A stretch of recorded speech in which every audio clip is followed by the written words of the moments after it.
Hello everybody, Ben Rogers here, the Raptors Digest, reacting to the Toronto Raptors 116-95 loss to the Philadelphia 76ers. Riker, one of the toughest games of the season to watch as a Toronto Raptors fan, but we got to start the podcast off with some positivity. We do, Ben. Today is my birthday, if anybody cares. We're not going to start I care, Riker. Thank you, sir. We're not going to start with the comment of the day because the last video obviously ended with another Raptors loss. Today the same. But the one positive thing shining through, our Stance partnership or sponsorship has officially become a reality, and we want to keep that positive nature going and give away a pair of socks or two to whoever can make the most convincing argument on how the Raptors can come back in this series and the reasons why, I guess, supporting how they Just can anything positive. I'm looking for a little bit more tangible. I would like to see why the Raptors can actually, what they can do to come back, right? A good supporting argument. And to that best comment, next week's comment of the day on the next Monday, that person is going to get a pair or two of Stance socks. We haven't decided it yet, but we will give you all the information in the following podcast. Stance giveaway. Exactly. This is our first Stance giveaway. Thanks to the sponsorship. So we're keeping it positive. So if you're interested in winning that, then comment in the comment section below why you think the Raptors, something positive about why you think the Raptors can come back in this series. But Ben, we have to talk about it. The dark cloud over tonight's everything. Everything was a dark cloud, basically. So I don't know where you want to start, but this was a disaster, to say the very least.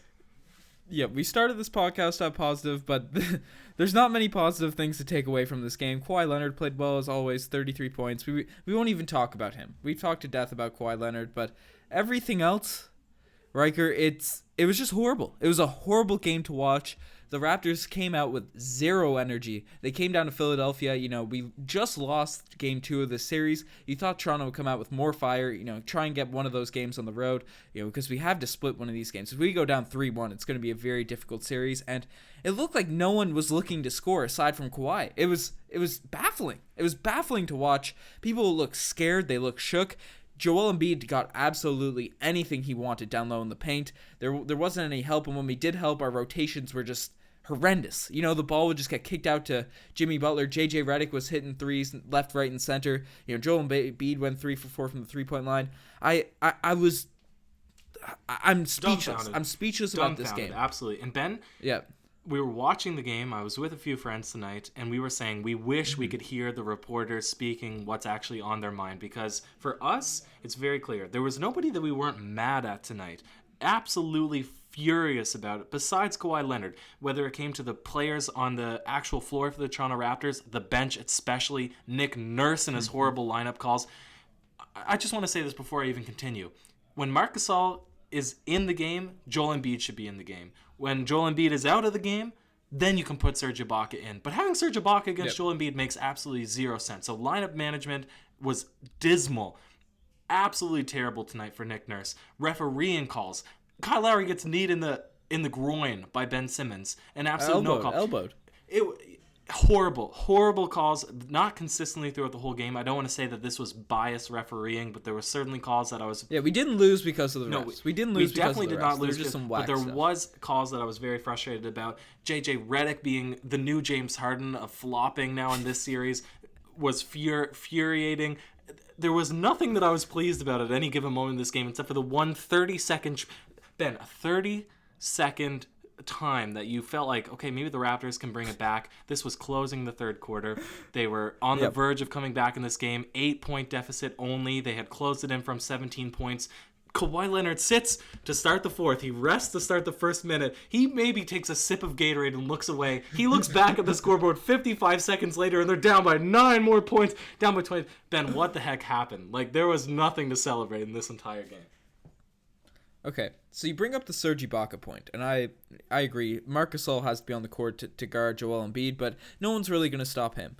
But Serge Ibaka can't be on the court with Fred VanVleet. Fred VanVleet, Serge Ibaka, and we'll get into Fred VanVleet more after, and Norman Powell, 3 of those guys can't be on the court together. Norman Powell, we know how inconsistent he is. He's up and down, he fluctuates. He didn't take many shots tonight, but he was probably the best off the bench with 6 points. That hurt my ears to say. Even actually Jody Meeks was in his 5 minutes of garbage time. Regardless, but Fred VanVleet does not pass Serge Ibaka the basketball. Serge Ibaka, I don't know if he got a shot till midway through the second quarter. It was ridiculous to see. Fred VanVleet, he's out here forcing up shots. We saw him get blocked on a couple 3-pointers. He had 1 point, which was a technical foul free throw. Serge Ibaka, he had such an amazing season this year, and that's because he's on the court with Kyle Lowry. Now, Kyle Lowry, we have to talk about his issues in terms of shooting and just being able to score, because he's supposed to be an all-star. We have a lot of issues to talk about, but Kyle Lowry needs to be on the court with Serge Ibaka, or Fred VanVleet needs to learn how to pass the basketball. We saw a lot in the comment section of last podcast, Ryker. People are calling for Jeremy Lin, and Jeremy Lin was horrendous in the regular season. That's to the point where our bench is at. We have, some people have said McCaw as well should be the backup point guard, because he did pretty good at that while Fred was out a couple times, but something needs to change. Either Fred VanVleet needs to wake up, because, we've seen Fred struggle through stretches, but this is the worst stretch of basketball I've ever seen Fred VanVleet play. Even when Fred VanVleet was an undrafted G Leaguer and we had him for like the first couple weeks, he even played better in those garbage minutes than he is right now. You brought up the word dumbfounded. I don't know what the heck is happening with this bench, with this team. Everyone outside of Kawhi Leonard and Pascal Siakam really didn't even have a greatest game tonight, despite having 20 points. But outside of those two guys, shooting, scoring, Danny Green played well in the first quarter, but for the rest of it, no one could do anything. It's totally right, because you can't give Pascal Siakam credit tonight for 20 points. He was good in the first, a little bit in the second, then disappeared. Same thing for Danny Green. Yep. But there were so many possessions where it seemed like there was very good ball movement, and then it ended up being like just a quarter second away from having a completely open shot and too much passing, right? And then it ends up having a possession where the defender is completely set again. So the offense was so stagnant and so terrible this game that there was no one point when Kawhi Leonard did not have the ball that I felt confident that any other player would be able to create a shot outside of the first quarter, because Pascal Siakam did a formidable job in the first quarter. Outside of that, I did not feel at any given point and that anybody could score. And this is when I really feel like I agree. Patrick McCaw should probably come off just for his defensive intensity, right? Should come off as the bench player instead of Fred VanVleet. I wouldn't mind seeing what Lin can do, and this is when I'm really feeling like OG Anunoby and size can make the complete difference.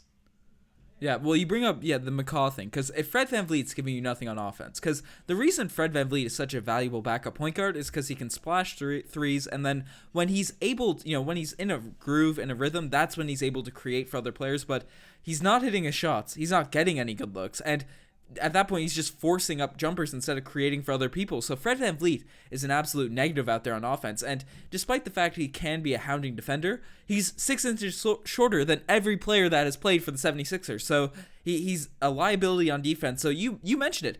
Patrick McCaw is not nearly, the point guard that Fred VanVleet is, obviously, because Fred VanVleet is a true point guard. McCaw is more of a wing player, but the fact that he won't be as much of a negative as much as Fred has been in this postseason, but he'll bring it on the defensive end. He'll do other things. He won't be a liability on defense considering size. So it might be the move to go with McCaw. Lin, I can't trust Lin. He can't shoot threes either, and we need people that can knock down threes. Yeah. And I think he'll bring the same issues as Fred VanVleet of just driving and not be able to set things up. So Jeremy Lin, I think that would be a tough experiment to put out there. But I could really see McCaw being the backup point guard going forward. Nick Nurse has to make some adjustments. We saw nothing really changed since Game 2. We had the same strategy. Just give Kawhi the ball, then the Sixers quadruple team him. Kawhi still hits shots and no one else does anything.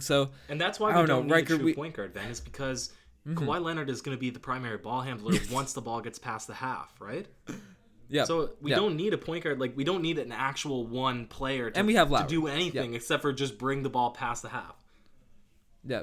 But you brought up we don't necessarily need a point guard because Kawhi Leonard's everything's running through Kawhi Leonard. Kyle Lowry, he is our true point guard. He's our all-star point guard, Ryker. And everyone's brought up his plus minus throughout the season. And tonight, well, I wouldn't call him horrible, but tonight it was horrible. Tonight this was awful. Tonight was horrible. 7 points, 5 assists, 5 rebounds, 2 of 10 from the field, 0 of 4 from the three-point line, and the shots that he took, right? We always bring up, even if the threes aren't going down, Kyle Lowry has to be aggressive, right? Kyle Lowry had a bunch of points in this game where he was slashing, did some good takes, and then instead of taking an open layup, he'd throw it out to a guy above the break three who hasn't hit a shot in the last 10 minutes. and then they take a contested 3. So he'd pass up open layups, and then, when the things weren't going well, he'd just force up something dumb. I have no idea what Kyle Lowry's IQ was tonight. He made a couple nice passes, you can't even give him credit for his assists, because I think 3 of those were on end of possession, like 1 second left on the shot clock, where he just gets bailed out by Danny Green, who makes weird circus shots to finish it off. So he didn't even do a good game in facilitating the ball. Yeah, it was just Kyle Lowry. We usually can count on him. His scoring goes up and down. We can usually count on him for everything else. Tonight, everything else wasn't there. And Marc Gasol, I've been saying it ever since we got him. I made a huge point of it after the pod and the last game where we lost to the Sixers. Marc Gasol has to be more aggressive down low. We can't let Joel Embiid just be chilling in the paint. Gasol, whether he's shooting threes, he has to do something. He took 6 shots, Ryker. He took 6 shots. This man is a career 18-point per game scorer. Why doesn't he shoot for our team? Nick Nurse brought up the point that Marc Gasol has to be more aggressive, and 6 shots. Ben, if people could hear us both screaming at the same time, if it could be audible and comprehensible when we're both screaming, I would have screamed along with you just then. I was saying this the entire time. Why doesn't he try to step up? Why doesn't he, try to assert himself in the post? Why is he settling for 3-point? There was one possession in particular, I forget who drove baseline, but he took a corner 3 that he bricked. And I said because there was a double team, he could have took 6 steps in before there was any defense step up on him and take a mid-range jump shot. Instead, he settled for basically a fadeaway 3 uncontested. It's ridiculous. It's ridiculous. Ryker, and you brought up that point, and I 100% agree with you on that possession, but at least he shot it on that possession. That's true. Because he gets the ball completely open all the time. That is 100%. He gets the ball in the post with shorter guys on him, and you know what he says? You know what? I'm going to throw a cross-court skip pass. The amount of times he has Tobias Harris posted up a 5-inch differential in height, and he didn't try to take a shot. And then there was a couple times my friends were like, oh, that was a foul. It doesn't matter if it's a foul. It doesn't matter. He has 5 inches on him. He can muscle it up over completely through Tobias Harris. And it's not even like he's an unskilled, unpolished post scorer. He's a guy that's nasty down there. We see him, knock down post hooks, post fadeaways. He's got a down low game. He's got the size advantage on everyone that was guarding him besides Embiid. Right? Yeah, and even before. We've seen him do it for the Raptors. We've seen it do, for the whole stretch with the Grizzlies at the beginning of the year. I have no idea why Nick Nurse would say that at the beginning, in the post-game presser. Everyone's been saying it. We brought it up, and he gets only 6 shots. That's ridiculous to me. Yeah, it's absolutely gross. I don't even know if we're going to go into segments today, Ryker. We have nothing good to talk about in the segments. Can we finish it off? Is it possible, Ben, to swing this podcast around to a positive tone to end it? Yeah. Well, I guess the one segment we throw is the DeMarco Gold Star. We've already given it to three quarters of the Toronto Raptors roster. Yeah, basically. But Ryker, we briefly talked before this podcast. I said I still think the Raptors will win this series. Okay. Do you know what? I still think the Raptors will win this is how I frame it. Okay? The Raptors come out and blow out the 76ers, despite the ending score, because the bench unit kind of messed it up at the end, right? But they blew out first game in game 1. Then 76ers steal game 2 on the road, close game, right? So the series is basically 0-0. Now the 76ers, in the same fashion as the Raptors in game 1, blow out game 1. Okay? Now if the Raptors come out and they win a close-fought game in game 2, we're back at the exact same position now. The series, you could basically say, is a best of 3 at this point, right? So I'm not... if they can win next game, hope is not lost. That is for absolutely certain. Yeah, certainly. And a lot... we're obviously emotional after this one, and we're stressed out, and this game was horrible, and we have to react to it. The Toronto Raptors can't lay eggs like this against good teams, but I still think the Toronto Raptors are good. We're not overreacting. We think, are you still in belief that the Toronto Raptors will win the series? I said 7 at the beginning, and I knew that this kind of something was to expect. Raptor. I knew something was to expect in this absolutely hard fought. Yeah, you made a mistake in going 5. You're a true and through Raptors fan. You know the playoff struggles. I was more optimistic this year, but unfortunately, to finish the pod, Raptors. This is the last question to you. Yeah, Kawhi Leonard has been an absolute phenom, right? Rivaled only by Kevin Durant in terms of playoff performance now in this postseason. Yeah. Now, we saw last season LeBron James single-handedly bring a lifeless, dead carcass of the rest of the Cavaliers team all the way to the finals. Is Kawhi Leonard able to do the same thing? I would hope that the Raptors are more skilled than last season's Cavaliers team, but apparently not. Can Kawhi Leonard get a 50-point game or a 45-point game, whatever it takes, to win the next? I'm hoping he has to establish himself as a true superstar in this league if to do that. But Riker, like, the fact that we're comparing Pascal Siakam, Kyle Lowry, Marc Gasol, Danny Green, Norman Powell, Serge Ibaka, Fred VanVleet to that Cavs roster, that's horrendous. Like, I'm trying to put words to it in this podcast, obviously, but I'm shook. I believe we'll bounce back. I don't know how the Raptors could be this bad for much longer, but let us know what you guys think. Obviously, we expect good things, but that game was horrendous, left a bad taste in our mouth. But let us know what you guys think in the comment section. We want to hear positivity for Stance, try and win some free socks. Let us know in the comment section there. Check out the Twitter, the Instagram, all that cool stuff. Riker, any last words on this sad night? Raptors in 7, Ben. Raptors in 7. Let's get it. Cheers.